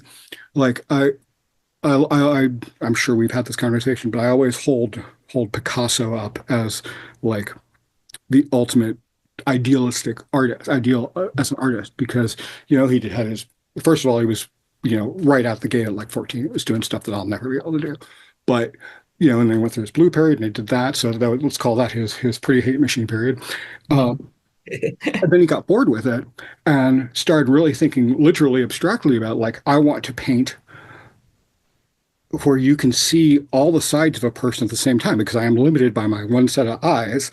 So Yeah, I want to be able to see that, or I want to see, the movement that they make, and I want to be able to represent that. And I just speaking for myself, I know that once I get an idea that's that strong in the back of my head, I'm like, I need to do this thing. I've got this really thing. yeah, So you just pound at it, and then he invents cubism, and so he does that, and then he starts getting really into this idea of how my favorite Picasso stories is Picasso's bowl. Do you know about Picasso's bowl? no, Okay. So he wanted to take a drawing of a bull and he'd slowly remove lines from it and redo it and just with less lines and less lines and less lines and less lines till he got it down to like three, Mhm. still show bull. Like, what is the absolute least amount of line work that you can do to show this, represent this Yeah. idea? So I think that, as an artist, if you're not doing that, um, I mean, maybe you're not doing that and rolling around in money. Like, look, AC/DC is really happy with what they do, and more fucking power to them, you know? Yeah, no, yeah, that Like, I sounds would never say they're not artists because they're yeah. clearly successful and they're clearly enjoying it. Yeah. But I do think that just from a I think it would be amazing to find that Angus Young has this whole other project where he's like all of these other ideas that were not that are Yeah, yeah. just really profound and deep, you know? Yeah. But then there's also something to be said about like I have a fictionalized Lemmy from Motorhead in my head, right? Where I'm just like old man just continues to do rock and roll and is happy about it. You know, like locked into a groove and is like, I'm living my life, this Yeah, rules. he's doing exactly what he wants to be doing, and there's nothing wrong with that, even a little. Yeah, like that seems like a perfectly nice way to die But happy, you also, know? he's doing that, but he owns it, and he's owning himself. He is Yeah. not, and I see this with other artists and other musicians occasionally, thankfully not very often, where they have bought their own hype, and because of that, God, I heard a story about somebody who did a remix for a band that existed a while back that was well known. Mhm. They got this letter back from them saying, "Well, we don't think X band's fans would this will really appeal to them." And it's kind of like that's not a bad thing. Like it Yeah. can appeal to other people and get them into it or whatever. But Yeah. when you lock this idea of like that's the important part, Yeah. particularly for something as inconsequential as a remix, like Yeah. skip it. I think if you're putting out something over and over, books, art, music, whatever, and you're not constantly running the risk of alienating some portion of your fan base, then you're doing something wrong. You know, That makes sense to me. like yeah, the reason I switched with Stoneburner when I went from the tribal industrial thing into doing the industrial thing was because I sat down to write the next record, and I was like, this is boring as fuck. Yeah, you've already written this record, or Yeah, exactly. It's like the people who like it will still like it, but yeah. it's going to bore the shit out of me. And I was like, I need to do something that is not this, you Well, and know? that's like what I watch people doing when I watch kind of younger folks playing the algorithm game around content creation, right? Like I will never have the largest content. I will never have the largest platform. It's kind of funny because like among my immediate friends, I have the largest platform, right? But among my peers, who are also my friends, but are not necessarily the people I hang out with every day, um, I'm like way more niche, Mhm. right? And you know, and it. Where am I going with this? No, I lost my train of thought. Where did I start? Uh, we What were you said? we were talking about putting things out and changing things up, and Yeah.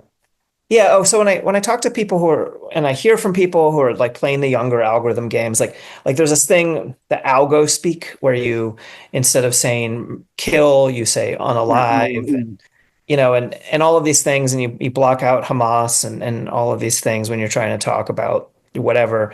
And I recognize that people perceive it as, and it might be necessary in order to do a certain thing, and often a very socially useful thing. I think that the way that I mean, I think mostly social media rots our brains, but it also like spreads ideas and has interesting positives and negatives, you know.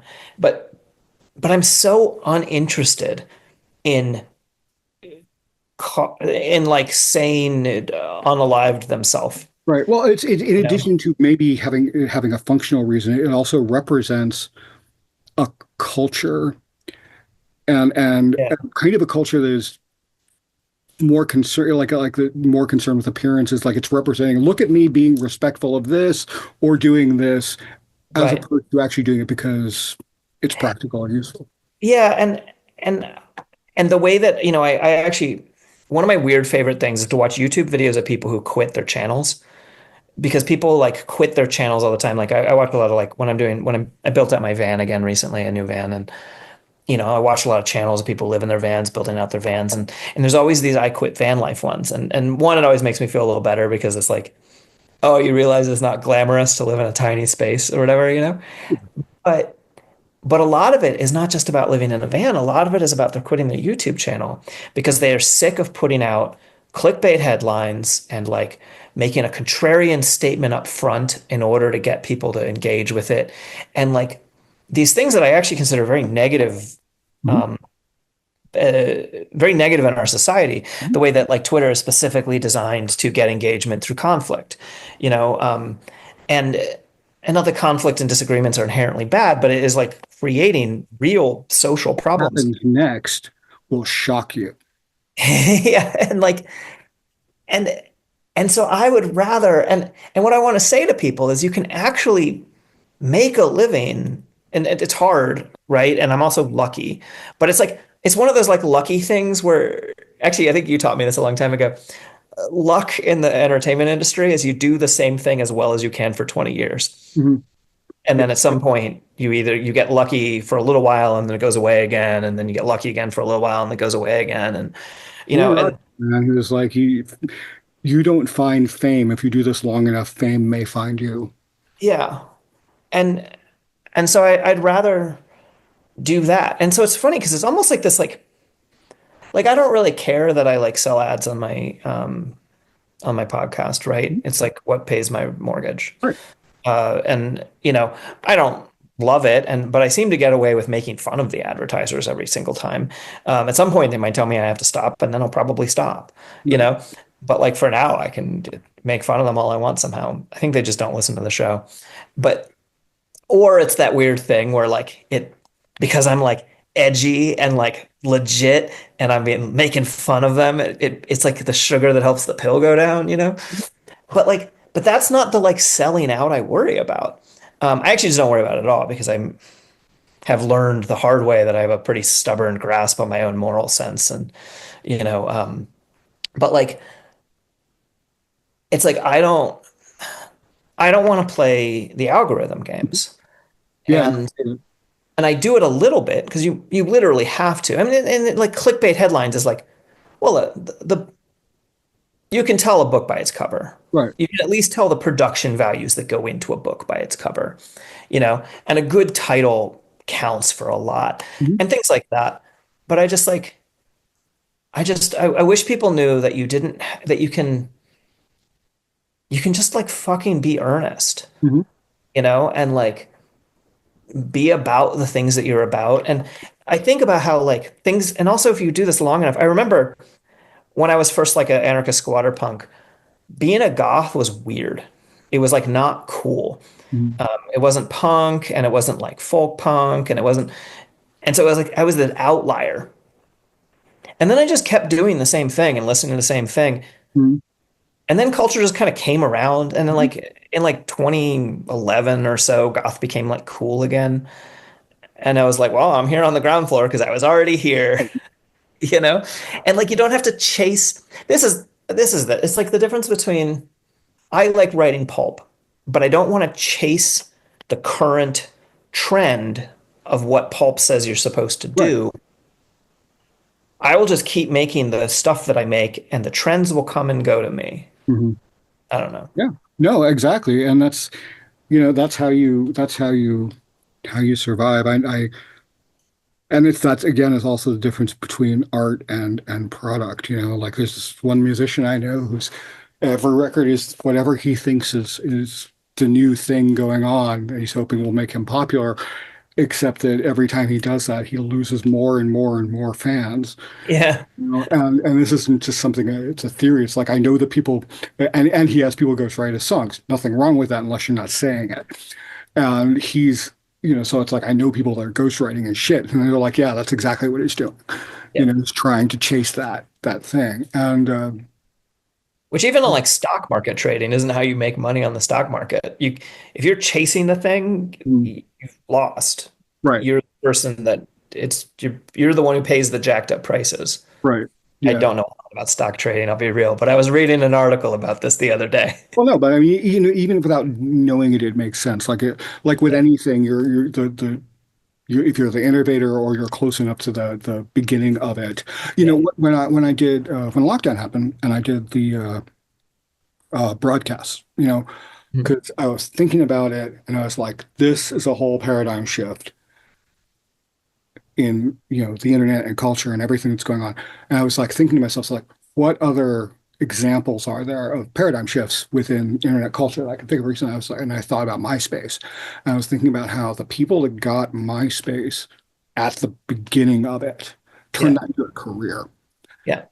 So, you know, as like the last day that stores were really open easily, I went and I got all the stuff that I needed to set up. And within a week, I was doing these live shows from my garage, with Oh lights yeah. and projections and all this other bullshit. Yeah. And that brought in a lot of money at a time when we really needed it. And it has paid off since then by people coming to shows and going, hey, thank you for doing that because it helped me feel like I was Yeah. experiencing something. And so like but that was the logic of it. It's like, because if I can get in on this before anybody else does, Right. then, you know, Yeah, you weren't chasing a trend, you had an idea. right, And exactly. And but it was just kind of looking at and even now, you know, there's a lot of shit that's shifting in the world. So it's kind of figuring out, you know, just keeping an eye on where, what is something that you can provide that people need. yeah, totally. And I think, you know, as I've been pretty clear about this part, what reason I'm doing this, of course, is to raise my own profile in the world because I like to eat. Yeah, Um, yeah. but I also think it is, you know, a need right now within our society, within our world, to be reminded that people do cool shit and that you can do cool shit, and that Yeah. like the people that do that are worth supporting and knowing about, and that, but not also just that sense of excitement that comes with doing these things. It's like it's so infectious and it matters. And it's like the only way I know to push back against entropy is by putting that stuff out there and being excited and all of that. Yeah. Yeah, being passionate about what you're passionate about seems like the key to like everything like that. I mean, whenever I'm like my current project that I see myself doing politically is fighting against despair, right? And I often just use literally what I've used myself to fight against despair. But like I write a Substack every week, and Right. at Yeah. some point, and it's been lots of different stuff over the 2 years or so I've been doing it. But especially since the last election, I've been mostly putting out like pep talks, Mhm. right? And I stopped, I took a break from it because I was like, oh, I can't just, it'll stop being earnest at some point. Right. It'll start recycling content at some Mhm. point. And I don't want to do that. But I think that one of the things that I mainly hold on to is just literally the fact that the sun's going to eat the earth. Like, or the fact that like I'm mortal. I think mortality is like the most beautiful gift we've been given, even though I want to live as long as Of possible. course. Yeah. But it's like it's what gives everything meaning is the fact that it like at some point ends. And so since that's guaranteed, we're really left in this place where we can say like, well, what do we want to do with that? Mhm. And like, is length the only way to measure value of a life? Mhm. And I refuse it. Like, you talk about a heavy thing on this show, right? Like, uh, my neighbor is a 13-year-old who killed himself. Mhm. And like, and I think about that all the time Mhm. because I had to like deal with the body, like whatever. And his life can't be less valuable, Mhm. even though it was only 13 years long. I like refuse to accept that. And so if a 13-year-old's life is complete, it had a beginning and a middle and an end. And I wish it had been longer, and poverty is a motherfucker, and people should lock up their guns. If you own guns, they need to be locked up when they're not on your person. But like, um, as a real killjoy thing, I bring into like I was on a gun rights podcast recently, and I was just like, yeah, you should lock up guns. And they were like, you mean there should be like laws about this? I'm like, man, I'm an anarchist. I'm not telling you about laws one way or the other. You all figure that out, whatever you want. All I'm saying is that morally, you need to lock your guns up Yeah. if you're not using them. Right. Uh, and And they're like, well, what if you don't have kids who live in your house? And I'm like, have you ever met kids? Right. Like, I'm not saying I ever broke into houses as a teenager. I'm also not saying I never did break into houses when I was a teenager, you know? Um, but if we're all gonna die, then like we should just find things to be passionate about and live by our values and then just like take the lumps from that. And I'm not saying everyone should like go run out and get themselves arrested, because that's not the way to, well, sometimes. I don't know. I mean, like that's not something I mean, like get yourself arrested if you're protesting something you're passionate about protesting. But Yeah, doing yeah. it just to do it is stupid. Right. But my whole thing has always been I just don't want to end up on my deathbed, or nobody I think should ever end up on their deathbed and go, well, I didn't accomplish anything, but at least I was comfortable. Yeah, yeah, totally. Exactly. Like when I was getting over my fear of flying, which keeps coming and going, I'm just like, I basically just accept my death when I get on the plane, you know? And I'm like, well, I had a good run of it. I hope I live twice as long as I am now or more, right?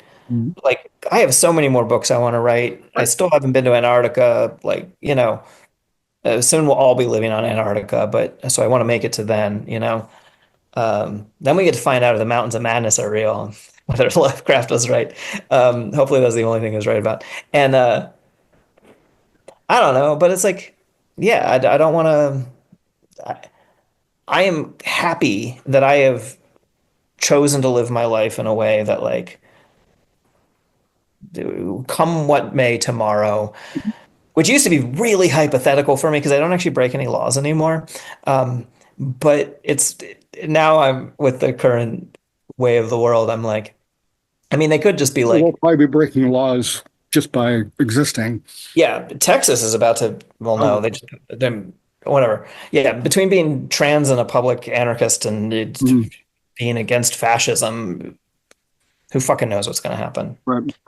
But it's like, and I read for work. My podcast about is called "Cool People Did Cool Stuff." For anyone who hasn't heard it, That's um, what? it's called "Cool People Who Did Cool Stuff." For anyone who hasn't heard it, and I read history books and I study historical movements that fought against bad things, and then I talk about them. And a lot of those people lose, but they only lose it's not like a concrete thing where there's like a bad and then you beat it with the good and then we all live happily ever after. There's always an ebb and a flow. Mhm. Like, and so we're all just, all losses are temporary and all victories are temporary. I don't I, know. when Trump got elected, I was sitting there thinking to myself, and it was incredibly, just self-involved kind. Like I am one of the, not one of the least threatened people out of all of this, but I'm not pretty low on the list. And we Yeah. live in the middle of nowhere. So, Yeah. but I was thinking about from an art guy point of view, and I was like, oh God damn, all I want to do is make art, and then we have to deal with all this Yeah. other stuff, and I just want to get out of the world. It's like, why me? And Yeah. I'm not proud of that line of thinking, but it's real. It happened, and but the thing that came out of that was I stopped myself, and it was like, it's happening to you because this shit happens to people. Yeah. And, every time this shit happens, there's artists and other people that have to deal with it. And Yeah. and it's not convenient for them and it's not easy. And it's because this shit happened. And, you Yeah. know, we all live in interesting times, it's just Yeah. part of it. So why did it happen to you? Because it fucking happens. Totally. That kind of getting that was a really good perspective hammer, and just being like, okay, Yeah. that's the case, then we have to deal with it, and just that's just here we are, like you can either let it kill you or not. Which is the times when I first was like, oh, I'm a fucking adult, Hmm. was when I was like by myself and a bad thing happened and I had to deal with it. Hmm.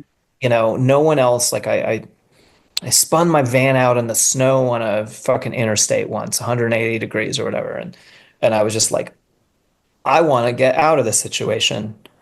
There is no one here. Hmm. I will get myself out of this situation. Right.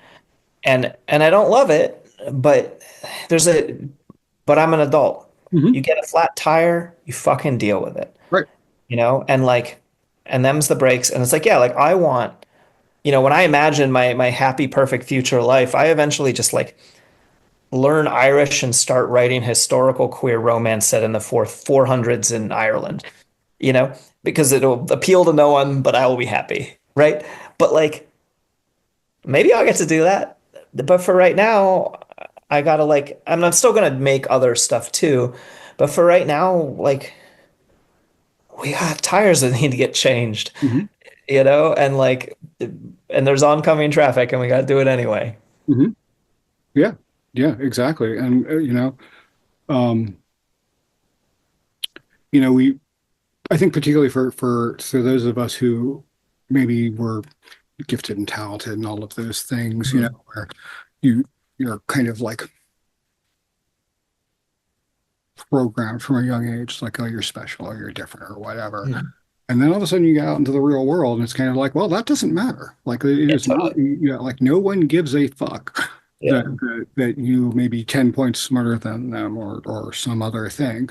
Yeah. So you're going to have to figure out how to make all of that work and make your life function, like, and one of the things I always tell people about, like, Donna and I, our life, we have this because we decided, when we got together, it's like, we're having kids, we're not having kids. What's the most important part? The most important thing is doing all this stuff. Okay, so that means that we have to do everything we can to create, to roll into that, and figure out, like, how to build that, Yeah. it's like, I know this guy who once gave me shit about being an artist. He's an artist, and he once said, it was like, yeah, but you got all the lucky breaks. And I was like, I What work would for be every single great? thing I have. Like, Yeah. the only single lucky break I can possibly think of is my mother put me through art school. That's it. Yeah. You won the parent lottery. But I was Like, just like, you live outside Washington, D.C., in one of the most expensive places you can. And I'm sorry that that means that you can't do the art that you want to do. yeah. You have made this choice and you need to accept that. And, like, and if you're not happy there, move, Yeah.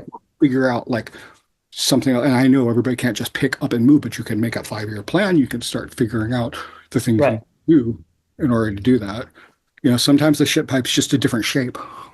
Well, there's a thing that actually, again, like something that comes, I think of from a conversation we had 20 years ago, uh, about, I think there's a difference between fault and responsibility. Mhm. It is not my fault that the world is getting wildly transphobic, Right. right? It is not my fault that it will become illegal to tell someone that I'm a trans woman, right? It is my responsibility to do something about it. I'll have lots of help. And I actually believe I have lots of help, and not just from trans people, but from cis people. And, you know, but like no one is coming to save us. We are going to save ourselves. Mhm. And the best thing we can do is expand the sense of we, Mhm. but also like, yeah, like learn responsibility and just like, and what happens is you get this sort of people accused of being victim blamey when you say this kind of thing, right? But it would be victim blamey to say it's trans people's fault. And there are people who say that, right? Oh, you asked for too much, or you all came out of I the had closet all at somebody once. tell me at one point that trans people wanted more rights than he had. And I was like, you're a middle-aged white dude. What possible, Yeah, like, rights could they have that you don't? yeah. Like what do they Blows want? my mind. Yeah, like I remember going to a show and like where I went. It was the first time I just had this realization. I was in this large venue, like and I was like, oh, there's not a safe bathroom for me here, right? Like there's not one where I'm like, oh, I'll just be totally accepted when I walk into that one because and I noticed it because I went into the men's room because it seemed the safest and I was getting side-eyed real hard and I was like, oh, right, like people don't know what to make of me, gender wise, and um, I guess I'm like not wearing makeup anything on the show today, but like whatever. Um, yeah, but it's like, and I think it would be very nice And it is very nice that more and more venues are like Mhm. making sure that the signage says that it's trans inclusive and there's all these things that people can do. But I don't like, I'm not like, I am a victim until you do that, Mhm. you know? And like, I think almost everything that the right says about the left or whatever is largely products of their own imagination. Definitely. But there's some stuff that like people will come at and be like, hey, you all should toughen up or whatever, you know? And I'm like, because it's not our fault, but it is our responsibility. So we probably need to toughen up. Not toughen up and let people treat us like shit, but toughen up in terms of like, well, get fucking ready. I don't know. Like, I'm not trying to be like everyone needs to go out and buy firearms or whatever, but like, because actually, if you're listening, if you do not currently have an interest in that and a lot of research and a lot of experience, don't go do that. Um, but if you do have those things, then maybe go do that. I don't know. I don't know where I'm going with that. Well, I mean, but yeah, no, you're absolutely. Don and I had a good conversation about that at one point about how, like, you know, so many people from our age group, that Gen X thing, Mhm. we took it and we got very like kind of aggressive about, what we learned to kind of get really more aggressive about what we want, trying to like, you know, and also bitter. And I see a lot more of younger people who are taking that on and turning into a sense of victimhood, you know, and that's a shame. Like, because, that doesn't accomplish anything good. Like seeing yourself, or rather, all it accomplishes is make you lock yourself into this idea that you can't do something, and that doesn't help. Yeah. But the positive of that is not that attitude, but I think that that attitude comes from people who haven't had to fight as hard. And so Mhm. it's positive that people came up Positive being they like, didn't have to fight that hard, but the result is not. Yeah, knowing how to fight. yeah, yeah, exactly. Yeah. And so it's really hard. And I don't know what And to. there's a flip side of that too that I think is actually very cool. Um, I've gotten like I've avoided the whole Facebook thing for a while now, but like I would get in discussions with people about like we're the last generation that did this or that or the other thing. I'm like, fuck you. Went outside or whatever. Yeah. I was like, fuck you, because the kids now, yeah, they may see themselves as victims sometimes, but they're also talking to each other. They're also saying, hey, this hurt, or they're communicating, these are problems, and then they're dealing with them instead of like going and getting drunk. Uh, Totally. and so Totally. their emotional intelligence is so much more developed Yeah. than ours was at the time. And even now, years later, people who haven't developed those or haven't pushed those ideas are, are still stunted. Yeah. No, yeah. And I'm always nervous when I start being like, ah, kids of these days, you know? Because it's like it's always there's so much to learn in both Mhm. directions, Absolutely. always from that. And like, yeah, even if sometimes I'm like, all right, well, we need to know that no one's coming to save us. But at the same time, I'm glad that people have a sense of like knowing that something was possible. Like I have a lot of friends who got the X markers on their passports. And I I Explain made what, I'm sorry? explain what that is. Oh yeah. So an X marker on your passport or an ID is like not saying male or female. Okay. And so like a lot of non-binary people or a lot of people who are like, "Oh, fuck yeah, I don't want my gender or sex to have anything to do with the state." They're like, "This feels like a new freedom that I can have, right?" And I posted something last fall that upset some people, and I understand why it upset some people, where I was like, look, this is probably gonna be unpopular, but right now with what's coming, this is after the election, you might not want to have your ID different than what you pass as most easily. And to some people, this felt like me telling people to go back in the closet or detransition or things like that. And I meant it because I'm coming from a place where I have never expected the state to be my friend. Hmm. And it's actually really cool that younger trans people were in a position where they expected a trans accepting society, Hmm. you know? But we're losing that right now. But it's nice that they know what one can look like so that they know what they're fighting for. Because it would be really nice to be able to not have, I don't know, your It's not gender. important. It is literally doesn't matter to anyone. Yeah. In fact, Between you and your doctor and people that you who want to gives sleep. a yeah, exactly. It's like Yeah. that's just always been one of the biggest things that just blows me. Yeah. Like I'm just like, who gives a fuck? Yeah, Like, totally. Yeah. what goes in what tab goes in slot B? Yeah. Who like it just doesn't affect your life at all. Yeah. Yeah. And so it's just I think the thing that the one of the things I am actually vaguely looking forward to is if everything continues the way it's going, Mhm. is watching that whole administration eat itself. Yeah. Because that's what happens when you're creating your sense of self and it involves beating other people, then you're going to constantly be cutting the edges off that bell curve. Yeah. And so people that were your friends, well, if you feel threatened by them, unless they got something on you, um, Yeah. you're gonna constantly be having to cut that bell curve down, and it doesn't make the bell curve go away, which is always kind of funny. But yeah, so I'm kind of like look at Steve Bannon, you know. Yeah. And So then the night of long knives, they went through and killed all the gay Nazis.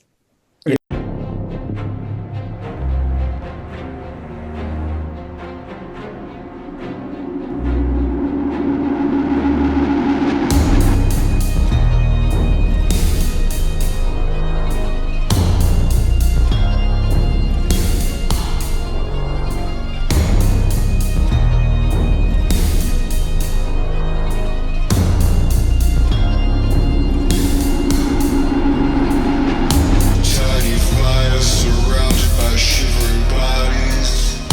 Everyone here looks and acts like rodents. Silent days trudge by. With each week's passing, another friend dies.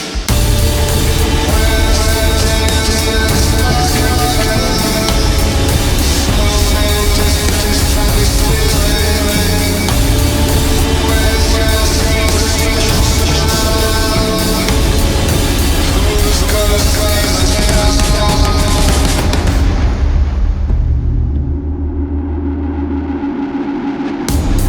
We're all treading water now to avoid drowning in the cascading facts. We're all getting smaller now, looking for priest holes and well-hidden attics.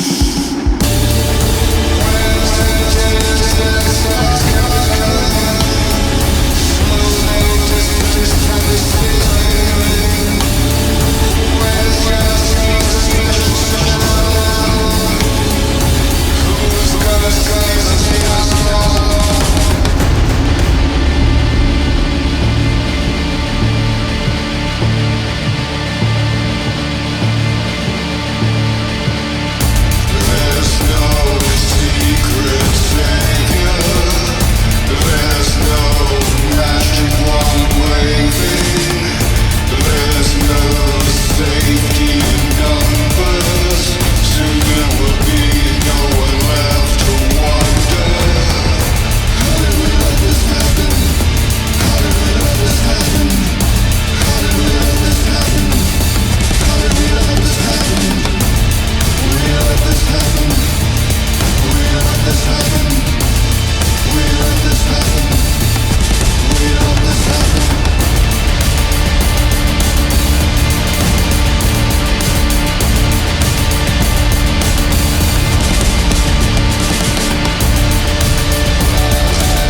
myself. They remind me of an idea of a sketch I was going to make of the person I wanted to be in a picture someone would take. I don't believe it, but they even ghosts. I don't believe in ghosts, but they exist. Say no to a new day is unthinkable. You must say yes and step into the consequence. You've been mistaking habits for happiness all these years. You always knew what you wanted, but you drowned it.